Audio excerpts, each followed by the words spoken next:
components of blood. So you've got plasma, red blood cells, the adaptations of red blood cells to carry oxygen, white blood cells, and these include phagocytes and lymphocytes. And then there's also a process called phagocytosis, which we'll also look at. Platelets, which are involved in blood clotting. So where you see words in purple in this video, fill them in your notes. You know that blood is the key ingredient in horror movies, and it's got many functions. Do you know why blood is red? Well, this is because it's got a protein called hemoglobin in the red blood cells that carry the oxygen. Blood also transports carbon dioxide, glucose, amino acids, hormones, and minerals. White blood cells help fight against disease and foreign matter. And blood also helps to keep the environment in the body constant, so we call this homeostasis. Temperature and the volume of water are examples.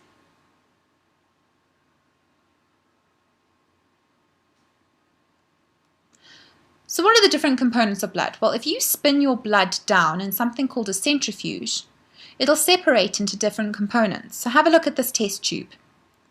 Can you see what your blood is made mostly of?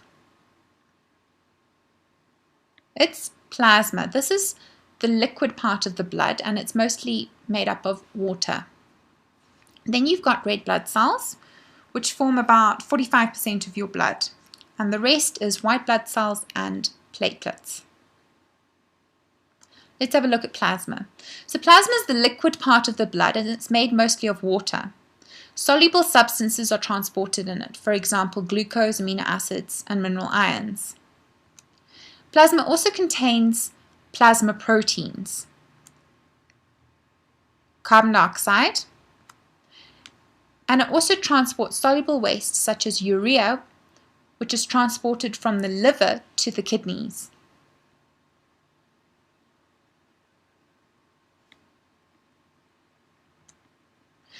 So here's a diagram of a capillary and the cells of the body.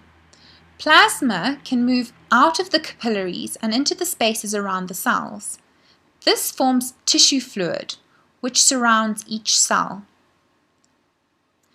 The proteins inside the capillaries are too large to move out, so only the liquid part moves out. So we say tissue fluid is plasma without the plasma proteins. So substances move between tissue fluid and the body cells, and the cells must be kept in a constant environment so their composition remains constant.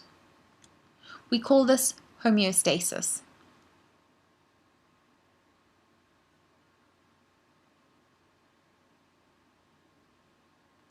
Okay, let's move on to red blood cells. Can you see that they make up about 45% of the blood?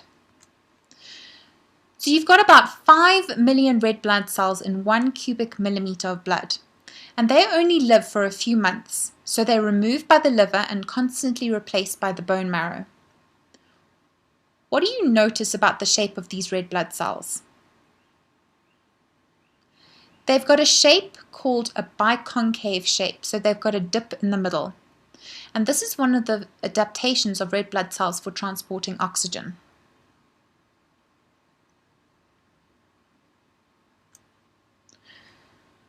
So red blood cells transport oxygen. They contain a red pigment called hemoglobin. This is actually a protein.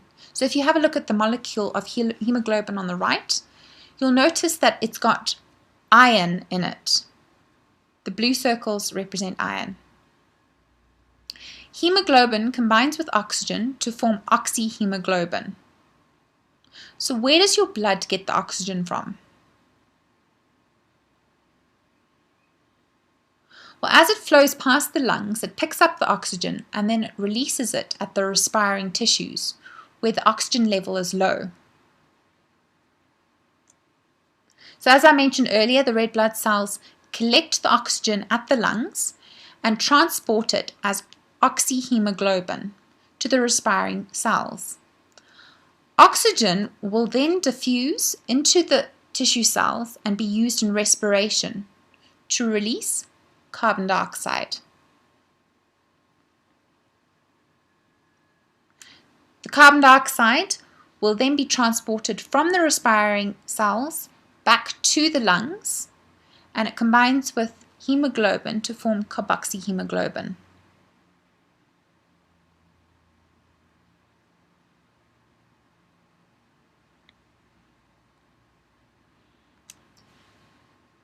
Red blood cells have special adaptations that help them to transport oxygen. Can you think of what these adaptations might be?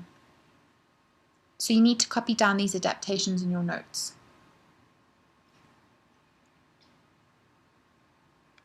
Well, they're small, so they can move through the small capillaries.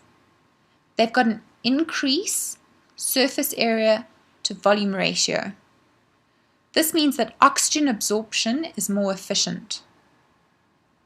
They are biconcave, which increases the surface area for absorption of oxygen, and they do not have a nucleus. This increases the space inside the cells for hemoglobin.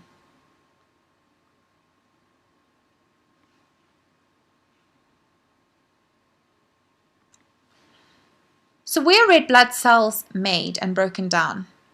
Well, red blood cells are made in the bone marrow, and they're constantly being broken down in the liver.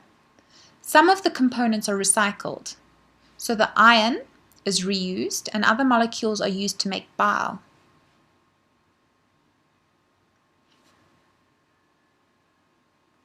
Okay, having a look at white blood cells. If you have a look at blood under the microscope, you'll easily identify the red blood cells. These are the little red blobs. Can you see that you've also got other cells that look purplish and they've got large nuclei? These are your white blood cells. So they're your body's soldiers, and they help fight against any nasty organisms, which we call pathogens, that might have invaded your body. So white blood cells help protect our body from organisms that cause disease. So we call these organisms pathogens. White blood cells are made in the bone marrow, and they move around the blood or remain in the tissues or the lymph. And you've got two types that you need to know for IGCSE: phagocytes and lymphocytes.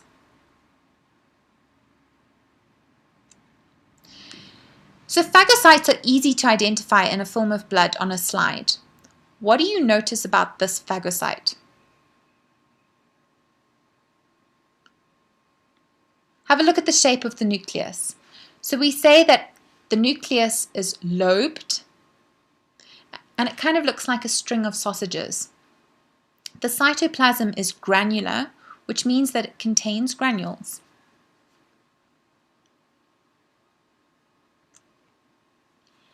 Now, phagocytes are involved in something called phagocytosis.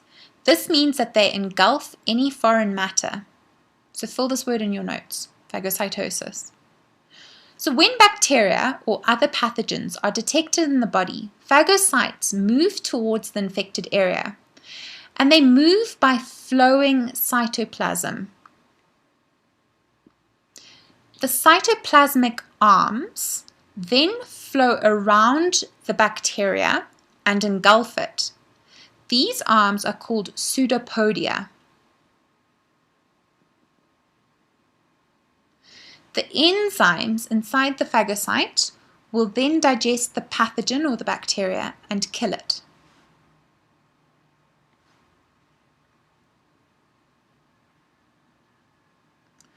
Okay, if you're doing extended, you need to make notes on tissue rejection. So you'll know from movies that sometimes people can receive an organ transplant, for example, in this case, a kidney, from another person, and this person's usually dead. The tissue type of the donor and recipient must be matched as closely as possible. Even with a good match, the recipient's immune system will recognize the new organ as foreign.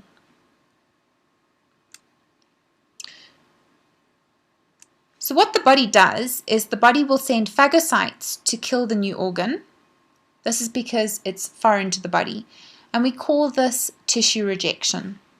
So people having an organ transplant will take immune suppressor drugs to stop their immune system working. This means that they can also easily catch any disease, so they have to be very careful. Would you consider being an organ donor when you die?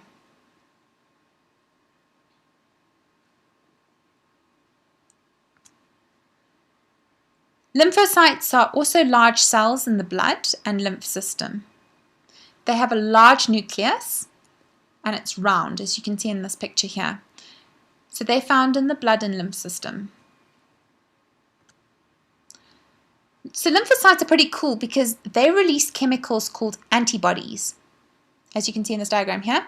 And these antibodies kill pathogens or bacteria, or they make these bacteria easy for the phagocytes to kill the bacteria. So when you get sick, your lymphocytes are busy making antibodies.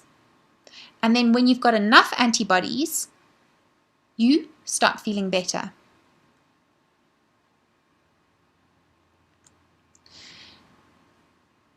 Now, there are a lot of diseases that we only catch once. This is because the lymphocytes make antibodies.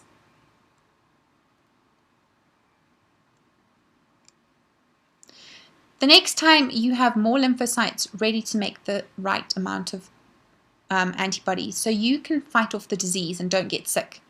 So how do we use vaccination in this process? Well, the body's got antibodies, and this forms immunity. If you give people a harmless form of a disease, they will start to make the antibodies. So when they come into contact with that disease, they've already got the antibodies and the white blood cells that recognize the disease, so they can fight off the disease faster. So we say that these people are immune to the disease. So when you're a baby, you get vaccinated against diseases that used to kill loads of children.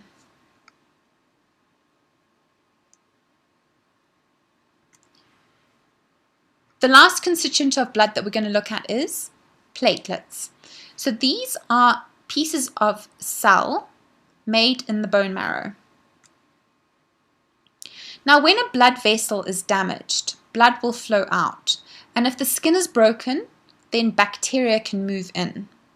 Platelets are tiny pieces of cells, so they're not actually cells, and they cause blood to clot, so that you stop bleeding. So what they do is they produce an enzyme that converts something called soluble fibrinogen, which is a protein, to an insoluble protein called fibrin. Fibrin makes a net over the damaged area, which platelets and red blood cells can become trapped in. So this forms a clot.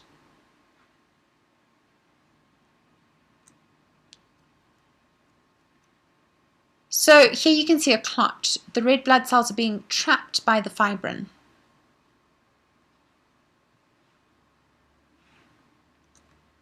Now, something interesting to know is that sometimes the blood rushes out of a wound so fast that it washes away the fibrin. So first aid, you would use a clean cloth, not a fluffy one that will leave bits behind, to press on the wound. This allows the fibrin to form so that the bleeding will stop. Also lift the bleeding area if you can. And remember to always wear gloves to prevent transfer of diseases.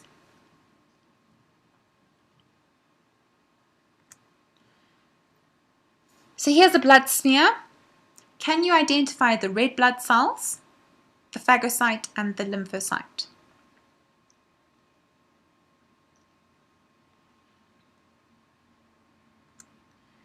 Okay, lastly, let's just compare red blood cells and white blood cells. So the shape of red blood cells is a biconcave disc. Phagocytes have an irregular shape, kind of looks circular. Lymphocytes are circular. Red blood cells are the smallest, phagocytes are the largest, and lymphocytes are pretty large. Nucleus, red blood cells don't have a nucleus. The nucleus in phagocytes is lobed, and in lymphocytes it's large and round.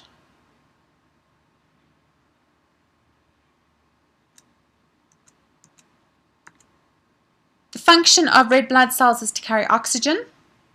Phagocytes engulf and digest pathogens, for example bacteria, and lymphocytes produce antibodies.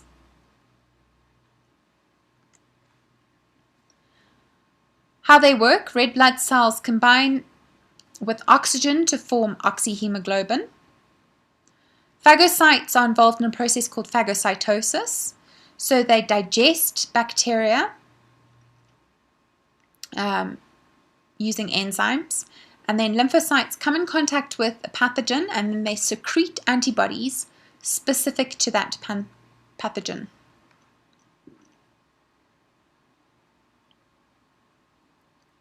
Okay, in summary, we've looked at the functions of blood, the different components, so you've got plasma, red blood cells, white blood cells, and platelets.